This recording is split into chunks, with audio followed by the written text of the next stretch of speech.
Just imagine કેવું છે north India, જ્યાં સન પર્વતની પાછળ ઉગે છે. લોકો પોતાની મેરેજ લાઈફના બ્યુટીફુલ ડેઝ અહીં આવીને વિતાવે છે. આ છે કાશ્મીર.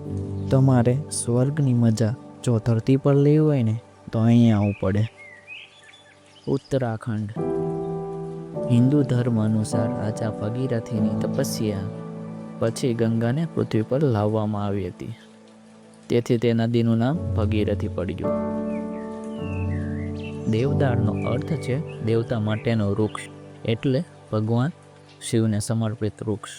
ઉત્તરાખંડમાં ખાસ કરીને કેદારનાથ અને મસ્કુરી જેવા જગ્યાઓમાં તે જોવા મળે છે.